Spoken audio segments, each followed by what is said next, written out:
Assalamu alaikum students. Today we are going to learn about rise of the novel 18th and 19th century. In today's lesson we are going to discuss 18th-19th century England, 18th-19th century novel, the basic themes, the common themes of it, reasons behind the rise of the novel in 18th century, then the definition of novel, history, the types, novella, elements of the novel, and what is non-fiction. We will discuss this at the end. So students, first if we talk about the salient features of the era of 18th-19th century society, if we talk about 18th-19th century England, so what type of society it was, the very first major and very important point is it was industrialist society, you can say. There was a great industrial revolution in 18th century, and because of industrial revolution there was a great, you can say, transformation in England, in English society, from agrarian society to industrial powerhouse. At that time, because of industrial revolution, people witnessed urbanization. Definitely when there is industrialization there must be urbanization. अब जहाँ पे industries लगाई गई थी वहाँ पे different इलाकों से, डिफरेंट रीजन से लोग जो है विद इन इंग्लैंड आते थे, and they use to work there from different walks of life. So industrialization became the reason of urbanization in English society. Then because of this urbanization, English society witnessed a great social change. Social change in a sense, uh, uh, the increase in industrial capitalist, a new class emerged, middle class, working class जो थी वहाँ पे उसको और ज़्यादा benefits मिलने लगे. जो those people who were in their poor conditions because of low wages and long hours, they got good jobs in industries and their life became better than before. And if we talk about social movements, there were Chartism and early labor unions which sought to address the social issues in the society. कि यहाँ पे सिर्फ ये नहीं था कि industries आ गई, लोगों ने काम शुरू किया, नहीं, साथ साथ they started questioning the system, they started talking about the social issues of the time. And in 18th, 19th century, the English society, the England witnessed a great political change.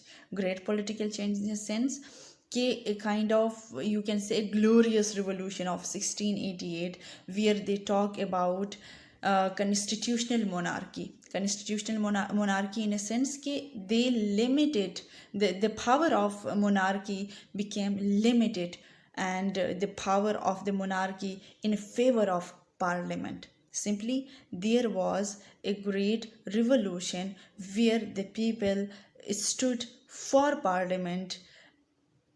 उन्होंने कहा कि पार्लियामेंट के अंदर हमारे ही नुमाइंदे होने चाहिए, we will choose them and we will send them to the parliament. तो यहाँ से जो किंगडम का जो सिलसिला चलता आ रहा था, it was, you can say, it became not that much powerful. Powerless भी नहीं कह सकते, लेकिन इतना पावरफुल नहीं रहा क्योंकि पार्लियामेंट बीच में आ गई और इसके अंदर वोट, राइट टू वोट की बात आ गई. 1832, 67 और 1884 के अंदर एक्ट्स जो थे, इन एक्ट्स पे वोट, राइट टू वोट की बात की गई. पार्लियामेंट्री रिप्रेजेंटेशन ज़्यादा करने की बात की गई, और वहाँ पे मेल, जो यू कैन से कि मेल जो कम्युनिटी थी उनको, जो 30+ थे और जो कैपिटलिस्ट थे, जो एलीट क्लास थे, एटलीस्ट उनको वोट किया, उनको राइट टू वोट का हक मिल गया. और लेटर ये ऐसा ऐसा होते हुए 1918 के अंदर विमेन को तब तक वोट का हक हासिल नहीं था. Women at that time they couldn't do vote, but male जो थे देवर 30+ जो थे वो कर सकते थे, बट 30+ में भी दोस्त हुवर इलीट, जिनके पास पैसा था, जिनकी कोई पोजीशन थी, वो. लेटर 1918 के अंदर मेल जो 21 ईयर्स ओल्ड से है उनको वोट करने की इजाज़त मिल गई, और 1928 में कहीं जाके फीमेल को भी परमिशन मिल गई कि यस, ये भी वोट दे सकते हैं। ये एक काइंड ऑफ पॉलिटिकल चेंज आ गई जिसमें parliament became more powerful than the monarchy.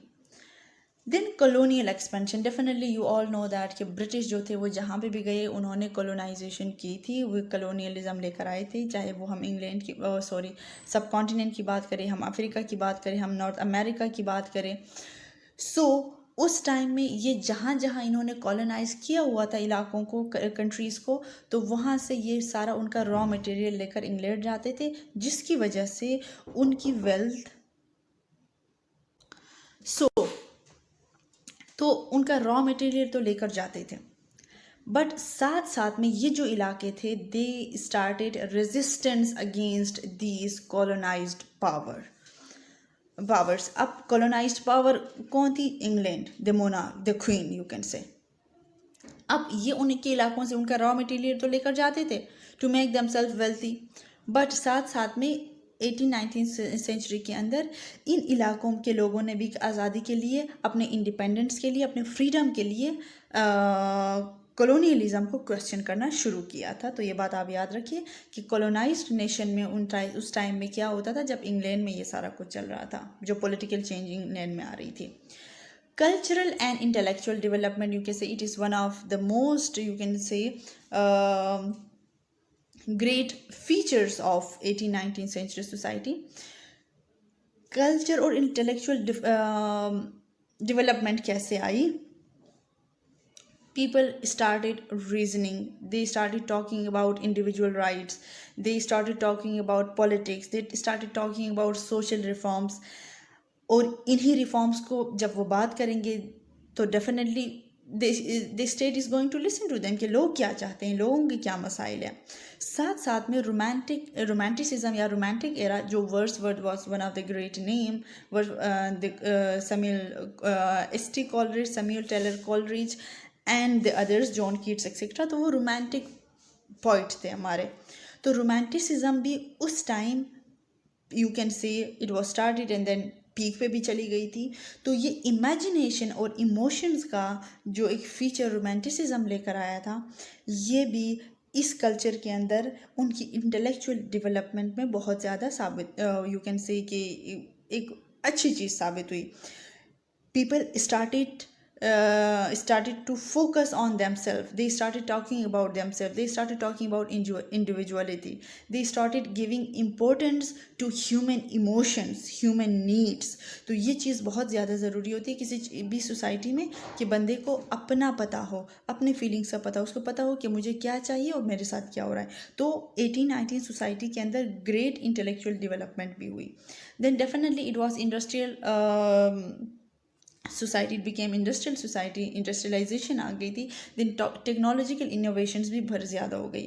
Beside industrial advancement the period saw significant innovations in transportation, communication and medicine. See जब ट्रांसपोर्ट अवेलेबिलिटी है तो लोगों का आना जाना, एक दूसरे से इंटरेक्ट करना ज़्यादा हो गया, कम्युनिकेशन बढ़ गई और मेडिसिन पे भी काम होने लगा। साथ साथ जो ट्रांसपोर्ट का जो सिस्टम अच्छा हुआ था, उससे तिजारत को बहुत ज़्यादा फ़ायदा हुआ कि चीज़ें आसानी से इस जगह से दूसरी जगह पहुंच जाती थी। उसके साथ साथ प्रिंटिंग प्रेस जो थे उसमें भी बहुत ज़्यादा डेवलपमेंट हुई। फिर अगर हम बात करें जेंडर रूल्स की, तो जेंडर रूल्स में what was decided, it was decided that कि विक्टोरियन एरा के अंदर 18-19 सोसाइटी इंग्लैंड के अंदर men they were expected to go out and earn money, but the female they were responsible for managing the household and caring for the children, के बस घर में काम करेंगे और बच्चों का ख्याल रखेंगे। तो ये एक जेंडर रोल उन्होंने स्पेसिफाई किया हुआ था कि मेल के ये काम है, फीमेल में के ये काम है। देन सोशल रिफॉर्म्स मूवमेंट की हम बात करें, they started talking about child labour, they started talking about women's right, they started talking about various other social issues, जिसके अंदर हेल्थ का इशू है तो वो भी बताया, जो इश्यूज़ थे। तो सोशल रिफॉर्म मूवमेंट्स भी इमर्ज होते गए, उस पर भी बात होती गई, उस पर भी काम होता गया। उसके में हमारे पास एक ग्रेट नेम अगर मेडिसिन में आता है तो फ्लोरेंस नाइटिंगेल का आता है। देन ये हो गई 18th सेंचुरी इंग्लैंड की बात कि उसमें सोसाइटी में क्या हो रहा था। Now the writers who have written about the society what they have written, उस पर हम ज़रा बात करते हैं कि उस नॉवेल्स जो उन्होंने लिखे, उन नॉवेल्स के जो कॉमन थीम्स थे वो क्या थे। Common themes, it not about individual कि एक राइटर ने इस सारे थीम्स पे लिखा, नहीं, ऐसी बात नहीं। तो डिफरेंट जो नॉवेलिस्ट थे उन्होंने जो इस पे काम किया वो क्या था। First the most important thing is realism, the theme of realism. अब रियलिज्म में क्या था, novels of 18th century and 19th centuries, 18th 19th centuries often aimed for realism, means they started talking about the reality and they started writing about the reality, depicting everyday life, social conditions and human experiences. अब देखिए, whatever is happening in the society, how the people feel, what are they doing, what they want, what are their problems, domestic issues or personal issues or whatsoever. They started writing about the reality of men, reality of this society, but in fiction form. ये बात याद रखना, they started talking about class, they started talking about gender, they started talking about morality. तो ये सारी चीज़ें writers ने अपने राइटिंग में लिखा। Realism is one of the major point, remember that. Then social critic, social critique, it is not in a sense criticism for the sake of criticism. It was a kind of criticism for the sake of, you can say, improvement. अब जो novels उस period के थे, they talked about contemporary society, specifically contemporary society means the society where they were living. They talk about the political system of the time, they talk about the culture changes, and they talked about social injustices कि whatsoever is happening in the society is not right, how to make it right। इन्होंने अपनी writing में ये भी बताया inequalities को कैसे address करें। they talked about inequality, उसको बताया। they talked about hypocrisies, so every social issue was discussed in 18th and 19th century novels. Different writers have discussed different themes, but each and every theme was, yeah, you can say that was related to or is related to social issue. Then we have character development. If we talk about characterization of these novels, 18th 19th century novels, so these characters are complex characters, they are multi-dimensional characters, they are not static characters, they are dynamic, they are round characters. इनकी narration में there are lots of changes in their personalities. So character development is a kind of a very great thing in 18th and 19th century novels, जिसके अंदर characters के खुशी भी मिलती है, गम भी मिलता है, गम को वो इनकाउंटर कैसे करते हैं, मसाइल से वो निकलते कैसे हैं। तो ये सारा कुछ इनके कैरेक्टर्स, इन्होंने राइटर्स ने अपने कैरेक्टर्स के थ्रू बताया कि how to deal with the problems. Then psychological depth, definitely we said that कि 18th-19th century society witnessed intellectual development. So when it comes to intellectuality, it is about psychological development. Of psychological, we are talking about the psychological depth of the characters in the novels. अब अगर हम characters की बात करें, the writers deal with the inner feelings of those characters कि character सोचता क्या है, इसके साथ होता क्या है, इसने किया क्या। तो उनके साइकोलॉजिकल स्टेट्स, वो सोचते क्या है, उसको किस वजह से, वो किस बात पे वो ट्रिगर होते हैं, मसाइल किस वजह से आ रही हैं, कौन सी बात ऐसी है जो उनको बहुत ज़्यादा डिस्टर्ब कर दिया, कौन सी बात ऐसी है जिससे खुशी मिलती है। तो simply they talked about the thoughts, the emotions, the motivations and what ever was happening in side the character, कि वो फील क्या करता था, उस तक को भी उन्होंने अपने राइटिंग में डिस्कस किया। Then the exploration of the themes क्या थी, novel of this period explored a wide range of themes. Wide range of themes, again we are discussing, we have already discussed, it is love, it's marriage, identity, morality, social class, individual's relationship to the society. If I am living in the society, definitely what I am contributing to the society is something individual thing, what I am thinking, what I want from the society and what the society wants from me. तो ये सारी चीज़ें इन्होंने उन्होंने ये themes अपने novels में रखी and made their characters more complex, more philosophical, you can say more ethical, and that those characters were highly intellectual as well. बहुत majority जो उनके हीरो हीरोइंस होते थे, प्रोटोगनिस्ट होते थे, तो they are highly intellectual. Then influence of romanticism. Romanticism क्या थी? Romanticism talks about human nature. Romanticism talks about human thoughts, individual thoughts, beauty of the nature. तो how these romanticism influence these novelists.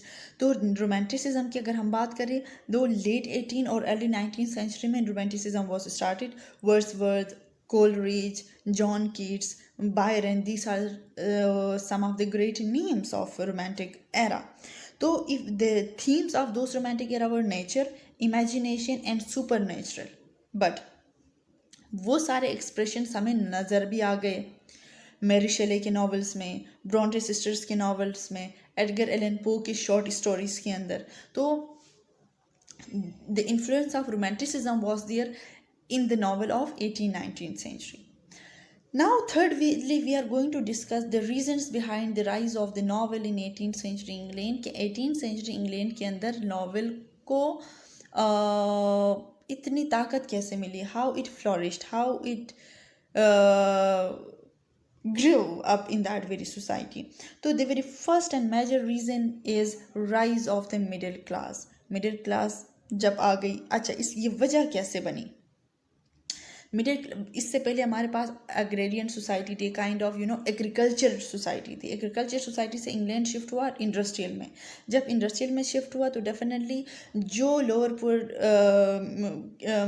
Middle class के जो लोग थे, they started working in the industries, और आहिस्ता आहिस्ता उनकी income, उनकी way of life अच्छी होती गई, और ये जो मिडिल क्लास है वो इमर्ज होना शुरू हो गई. जब मिडिल क्लास की यू कैन से जब मिडिल क्लास इन्हांस हुई तो वहाँ पे डिमांड भी बढ़ गई. किस चीज़ की बढ़ गई? वो नॉवेल्स की डेफिनेटली बढ़ गई. वो पढ़ते थे तो पढ़ने के लिए वो स्टोरीज़ को एंजॉय करते थे. इससे पहले हमारे पास नॉवेल से पहले ड्रामा है. ड्रामा जो था वो एक स्पेसिफिक जगह पे प्ले होती थी, उसके लिए आपने स्पेसिफिक जगह जाना होता था, वहाँ के टिकट्स होते थे, या फिर कभी कुछ ड्रामे तो स्पेसिफिक ऑडियंस के लिए होते थे, सबके लिए नहीं होते थे. लेकिन नॉवेल एक ऐसी चीज़ थी जो सबके लिए, हर कोई उसको पढ़ सकता था. मतलब that was easy to get, you can say. वो थी इतना, एज़ कम्पेयर टू ड्रामा, वो इतना एक्सपेंसिव भी नहीं था, और उसके लिए आप उसको घर बैठ के भी आप पढ़ सकते थे, आपको जाने की ज़रूरत नहीं पड़ती थी. एक तो मिडिल क्लास है. अब मिडिल क्लास ने आके क्या किया? अच्छा, प्रिंटिंग प्रेस की बात करते हैं. प्रिंटिंग प्रेस की जब हम बात करें तो डेफिनेटली प्रिंटिंग प्रेस तो इंग्लैंड में जब आ गया था, it was 1478. William Caxton, he was the one who introduced printing press to English society. अब ये प्रिंटिंग प्रेस 14 से अब आ जाए आप 18th सेंचुरी में, तो definitely there was a great development on it. तो उस डेवलपमेंट में प्रिंटिंग प्रेस जब और ज़्यादा डेवलप हो गए, उसमें और ज़्यादा चेंजेस जब आ गई, वो यू कैन से उस डेवलपमेंट से क्या हुआ कि प्रिंटिंग प्रेस ज़्यादा हो गए और ज़्यादा से ज़्यादा किताबें छपना शुरू हो गई. नॉवेल्स, लोग बुक्स लिखते थे और उसको प्रिंट कर लेते होते और डिस्ट्रीब्यूट करते थे, और मुख्तलिफ लोग उसको पढ़ते थे. तो इसी तरह से जो ऑडियंस है उनका टेस्ट बढ़ता गया, और वो और भी डिमांड करते थे कि हमें और चाहिए, हमें और चाहिए, हमें और चाहिए. तो प्रिंटिंग प्रेस की एडवांसमेंट का बड़ा रोल है. उसके बाद हमारे पास है social change in urbanization. Urbanization क्या है? Definitely different people from different culture, they are working in the same place. You can say अब इन इंग्लैंड जो है इट बिकेम इंडस्ट्रियल सोसाइटी. तो इंडस्ट्रियल सोसाइटी जब ये बनी तो मुख्तलिफ जगहों से लोग यहाँ पे आते थे काम के लिए. तो जब ये आपस में बैठते थे तो डेफिनेटली सोशल चेंज तो आ जाती है कि आपके पास कोई दूसरे इलाके का बंदा आता है तो वो आपसे अपने थॉट्स, अपने फीलिंग्स, अपनी जगह, अपना कल्चर, ये चीज़ें शेयर करता है. तो ये सोशल चेंज जब आ गई, और इसके बाद सोशल इंटरेक्शन से सोशल न्यू, मतलब you can say new ideas आ गए. लोग जो है और डाइवर्स हो के और बड़ा होके सोचने लगे, और इन्हीं चीज़ों से राइटर्स को थीम्स मिलते गए, वो लिखते गए और लोगों ने उसको रीड करना शुरू कर दिया. तो अर्बनाइजेशन की वजह से भी नावल की जो रीडर्स थे, नावल की जो ऑडियंस थी, वो बढ़ती गई. Then individualism and empathy. अब नॉवेल्स के अंदर हमने कहा कि the writers have talked about, have written about their personal life, social life. जब आप सोशल लाइफ को डिस्कस करते हैं, ह्यूमन इमोशंस की बात करते हैं, आइडेंटिटी की बात करते हैं, तो रीडर जो है वो ख़ुद को, जब वो कोई भी स्टोरी पढ़ लेता है, उसको फील होता है कि यार this story is about me, this person is or this writer is talking about me, I am the character. तो वो अटैचमेंट फील करता है। तो इस अटैचमेंट की वजह से भी जो है नॉवल, जो कि फिक्शनली जो रियलिटी पे बेस्ड जो काम था, जो स्टोरीज़ थी, उसने भी लोगों को अट्रैक्ट करना शुरू किया और लोग पढ़ते गए। Then expanding literary market, definitely अब यहाँ पे बात क्या आ जाती है, बात आ जाती है लाइब्रेरीज़ की, बात आ जाती है बुक्स की, सर्कुलेटिंग लाइब्रेरीज़ उस टाइम पे थे, मैगज़ीन्स की, न्यूज़पेपर्स की। तो इस तरीके से इन चीज़ों में भी ये भी एक्सपेंड होना शुरू हो गई, ज़्यादा होना शुरू हो गई। प्रिंटिंग की वजह से, प्रिंटिंग प्रेस की वजह से मैगज़ीन्स आ गए, बुक्स आ गए, लाइब्रेरीज बना दी गई, तो देवर बुक्स, तो स्टूडेंट लोग जाते थे, नॉट ओनली स्टूडेंट्स, लोग जाते थे and they use to read.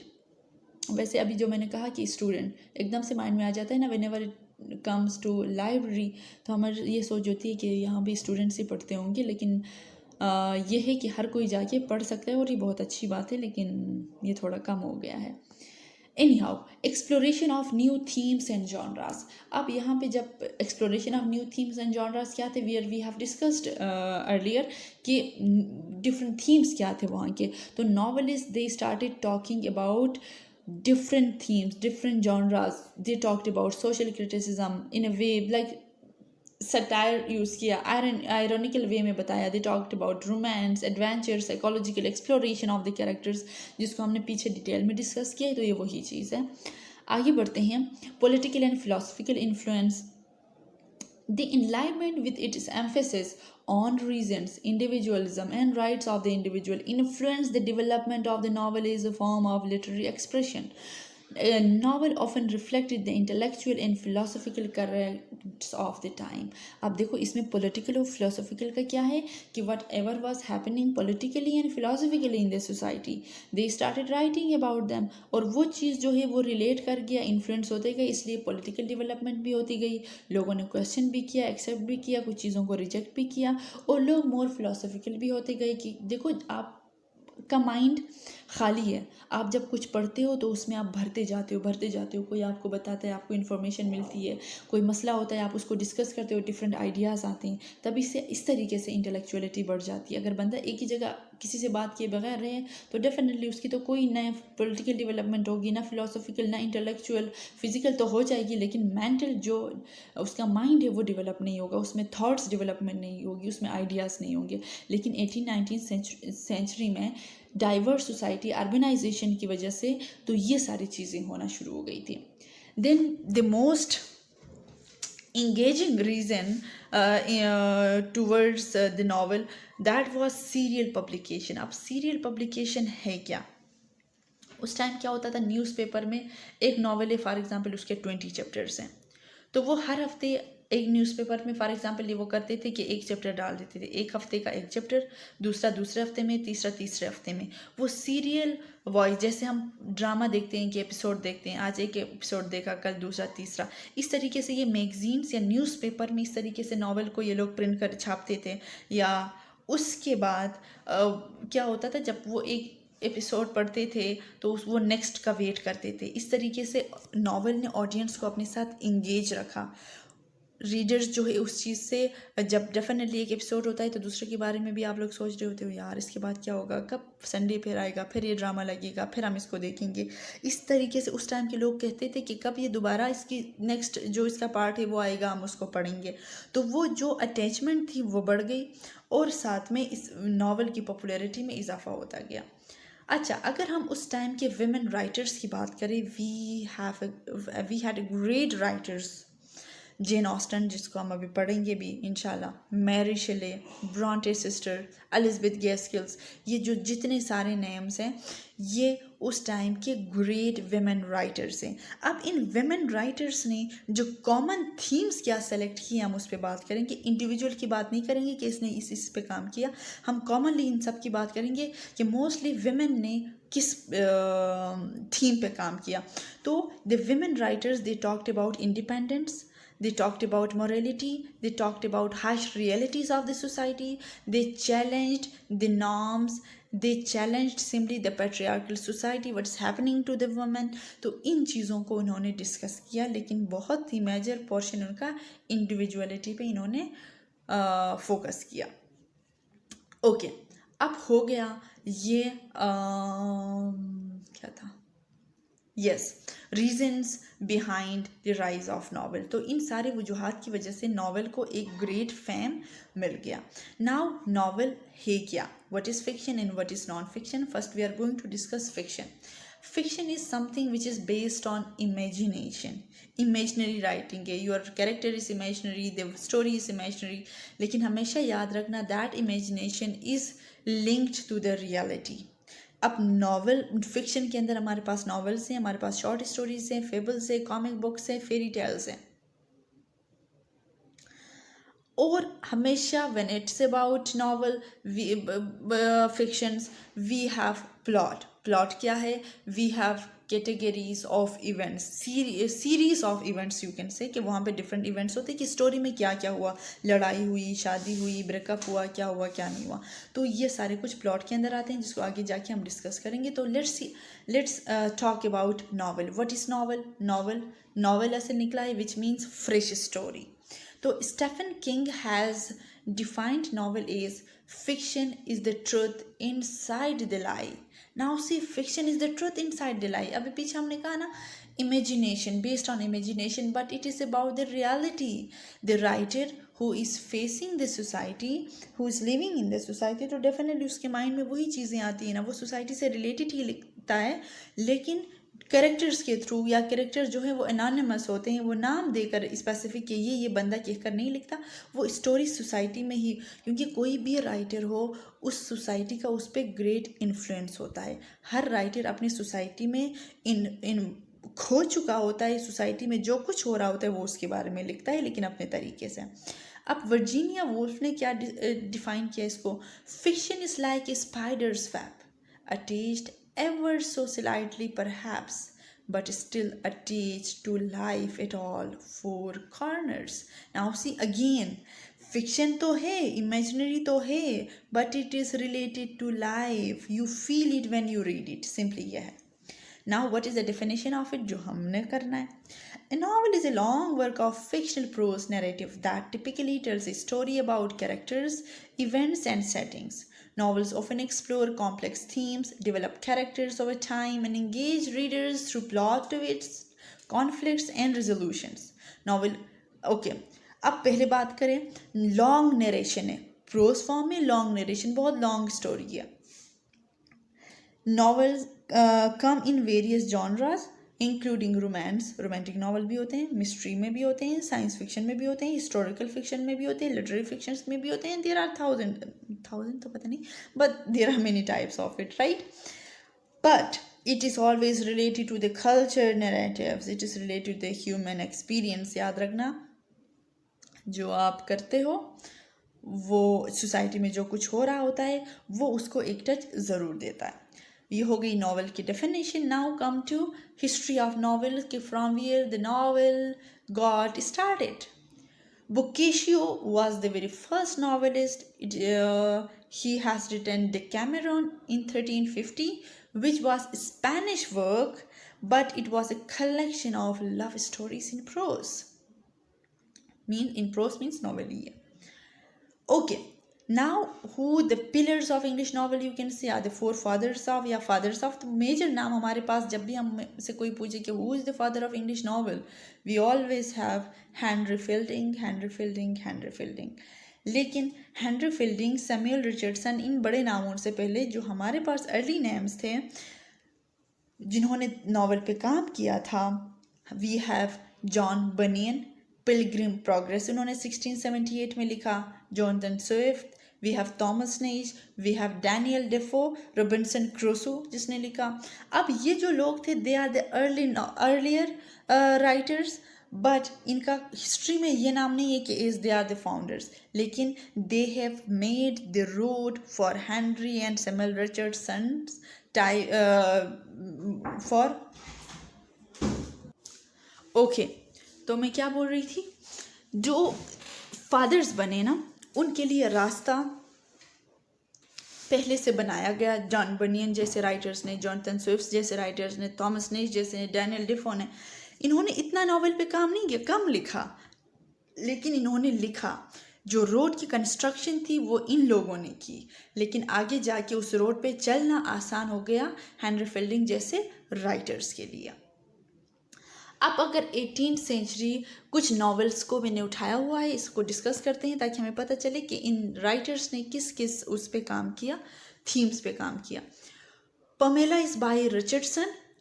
अब this novel focuses on a servant like Pamela ये नॉवल की हीरोइन है। अब ये इसकी जो लाइफ में चेंजेस है कि ये सर्वेंट से एक लेडी कैसे बनी, एक इंटीग्रिटी जो थी, या इसका जो यू कैन से इसके कैरेक्टर में जो ग़ुलाम से एक आप कह सकते हो ग्रेट लेडी बनने का जो सफ़र था वो कैसे हुआ, इस तरीके से मतलब चेंज इन पर्सनालिटी, इस टाइप के नॉवेल्स आ गए। इस टाइप के नॉवल पे रिचर्डसन ने काम किया। फिर क्लैरिसिया रिचर्डसन ने किया। इसके अंदर जेंडर और पेट्रियार्कल अथॉरिटी की बात की गई। Patriarchal authority means patriarchal society या मेल डोमिनेंट सोसाइटी आप कह सकते हो, जहाँ पे मेल डोमिनेंट थे, फीमेल्स को नहीं। जैसे हमने डिस्कस किया 18th-19th सेंचुरी के अंदर रूल्स कन्फाइन वो थे ना, डिस्ट्रीब्यूट हुए थे कि मेल जो है वो बाहर जाके कमाएगा, औरत जो है वो घर पे रहेगी, बच्चों को पालेगी, घर का काम करेगी। तो उस कॉन्टेक्ट तो वो एक काइंड ऑफ पेट्रियार्कल सोसाइटी हो गई, मेल डोमिनेंट सोसाइटी हो गई कि male has the right to do whatever he wants but the female is confined to the 4 walls of the house. Then Tom Jones Henry Fielding ने लिखा, जिसके अंदर social justice और equality की बात हो गई। जोसेफ एंड्रयू जो कि भी हेनरी फील्डिंग ने लिखा, उसके अंदर वर्चूज़ की बात हो गई, ऑनेस्टी की बात हो गई, काइंडनेस की बात हो गई, ह्यूमन एक्सपीरियंसेस की बात हो गई। उसके बाद ये जो नॉवेल्स दिए गए हैं you can read them from the slides जो मैं आपके साथ शेयर करूँगी।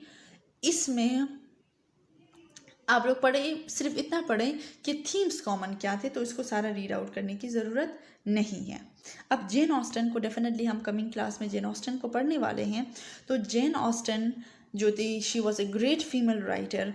इसने प्राइड एंड प्रेजुडिस लिखा, सेंस एंड सेंसिबिलिटी लिखा, एमा लिखा। अब इसने अपने वर्क के अंदर क्या काम किया, she talked about themes of love, she talked about marriage, she talked about social class, she talked about female independence specially in England. तो ये प्राइड एंड प्रेजुडिस के अंदर भी हमें देखने को पढ़ने को मिलेगा कि ये सारे थीम्स वहाँ पे भी मौजूद हैं। Then we have Bronte sisters. इसको भी पढ़े। Bronte sisters talked about social class, they talked about passion, they talked about themes of love again, यहाँ पे भी है, they talked about gender roles and which were defined gender roles during Victorian era. Then Walter Scott we have, he talked about national identity, he talked about honor, he talked about chivalry. तो different type के themes इसने भी explore किया। Then we have Charles Dickens. Charles Dickens को भी आगे हम पढ़ेंगे। Charles Dickens also talked about social injustices कि क्यों रहा है। He talked about poverty, he talked about struggle of the lower classes कि गरीब जो है वो कितना ख्वार हो रहे हैं, उनकी struggle कितनी है। Then you can go for these writers as well, इसको इतना पढ़े। फिर एडवर्डियन पे थोड़ा आ जाते हैं। Now come to types of novel. अब टाइप्स ऑफ नावल में there first type we have picaresque novel. अब इस टाइप के नावल्स के अंदर क्या होता है, simply such novels are about a clever and a resourceful character, you can say, who travels from place to place, getting into all sort of troubles along the way. अब ये जो character है, the character Picaro, you can say, it's a witty character, a kind of very smart character who always uses his or her cunning charm and cunning charm to survive in a world full of challenges and obstacles. ये हर एक episode में नए challenge में फंसता है और उससे निकल के दूसरे दिन दूसरे चैलेंज में, तीसरे दिन तीसरे चैलेंज में, बस चैलेंजेस में फंसता रहता है, उससे बचता रहता है, फंसता रहता है, उससे बचता रहता है। ये उसकी ज़िंदगी होती है। उसके बाद हमारे पास है एपिस्टोलरी नावल। एपिस्टोलरी नावल के अंदर हमारे पास है, ये टाइप ऑफ नावल्स होते हैं जिसमें बातें जो होती हैं थ्रू लेटर्स होती हैं। A novel written in the form of letters exchange between the characters providing an intimate and multifaceted view of events, emotions, relationships और वेरियस जो भी कुछ भी है। तो एपिस्टोलरी नावल का आपको इतना पता होना चाहिए कि लेटर्स एक्सचेंज बिटवीन कैरेक्टर्स, कि वो ख़त के थ्रू इधर उधर एक दूसरे से बात करते हैं, इधर उधर तो नहीं लेकिन through letters. Then we have domestic novel. Domestic नाम से ही आप लोगों ने अंदाज़ा लगाया होगा, it is about everyday lifes. यहाँ पे एग्जांपल्स भी आपको दिए गए हैं, जैसे रिचर्डसन का पामेला जो है और क्लैरसिया जो है, ये इस टाइप के नावल्स में आते हैं। अब domestic novels means related to the social issues. Jane Austen को हम ले लें तो उसने सोशल इश्यूज़ पे बहुत ज़्यादा काम किया, तो ये उसके एग्जाम्पल्स है। डोमेस्टिक नावल्स जो है focuses on the everyday lives, relationship, experiences, characters within a domestic or household settings, often exploring the themes of family, dynamics, marriage, social norm. शादी का मसला हर जगह है। अब बात अच्छा, ये हो गई टाइप्स बेसिक, इनको इतना देख ले। अब है नोवेला। अब ये नोवेला है क्या? Novella again it's a fiction, but it is longer than A short story and shorter than a novel. Novel से थोड़ा कम और शॉर्ट स्टोरी से थोड़ा बहुत ज़्यादा। अब एनिमल फॉर्म, जॉर्ज ऑरवेल का we have novella. Heart of Darkness, Joseph Conrad का हमारे पास नोवेला है। अब बात आती है एलिमेंट्स ऑफ नॉवल की कि ये क्या है। First element is the plot. अब प्लॉट क्या है? The sequence of events that make up the story line of the novel. This includes the exposition, introduction of the characters and settings. के exposition means introduction कि है क्या, setting क्या है, characters कौन है, कहाँ पे हो रहा है। राइजिंग एक्शंस, के एक्शंस कैसे राइज हो रहे हैं, कॉन्फ्लिक्ट क्या है, climax, then following the action and then the resolution. Character setting start होता है, कॉन्फ्लिक्ट स्टार्ट होती है, क्लाइमेक्स तक जाते हैं, फिर फॉल कर जाते हैं और एंड में प्रॉब्लम इज सॉर्टेड आउट हो जाता है। Then we have characters. तो डिफरेंट टाइप ऑफ कैरेक्टर्स होते हैं। हीरो होता है, हीरोइन होती है, प्रोटोगनिस्ट आप कह सकते हो, एंटागनिस्ट जो विलन होता है, सपोर्टिंग कैरेक्टर्स होते हैं कि कोई ना, हीरो वाले भी और विलन वाले भी, माइनर कैरेक्टर्स होते हैं, मेजर कैरेक्टर्स होते हैं। तो ये it's all about characters. I think ये तो आप लोगों को ऑलरेडी पता है। सेटिंग। अब ये सेटिंग है क्या? The time and the place in which the events of the novel occur, कि जो कुछ हो रहा था वो टाइम क्या था, वो सेटिंग, वो एरिया क्या था और कहाँ पे हो रहा था। The setting can include physical locations, historical period, cultural context, and societal environment. It establishes the backdrop against which the plot unfolds and influences the mood and atmosphere of the story. मतलब connection बन जाता है ना। Then themes, there might be different theme. हर novel का depend करता है कि उसमें क्या थीम दिया है, तो थीम्स भी नॉवल के एलिमेंट्स में आते हैं। कॉन्फ्लिक्ट भी, कि द रीजंस क्या है, टेंशन किस वजह से कॉन्फ्लिक्ट होता है, एंड पॉइंट ऑफ व्यू क्या है नॉवल का, फर्स्ट पर्सन है, सेकंड पर्सन है, थर्ड पर्सन है। तो ये, और स्टाइल और लैंग्वेज क्या है, कि ऑथर ने जो स्टाइल चूज़ किया है वो क्या है, इमेजनरी क्या है, सिम्बोलिज्म, मेटाफर, सिमिली और ये सारी चीज़ें उसकी लैंग्वेज की, स्टाइल की। और नैरेटिव स्ट्रक्चर क्या है, the organization and arrangement of the story elements including chapter, sections and sub plots. तो ये हो गए नॉवेल के एलिमेंट्स। इनको भी रीड आउट कर दे और समझने की कोशिश करें। So it is all for today. Thank you so much students. Bye bye.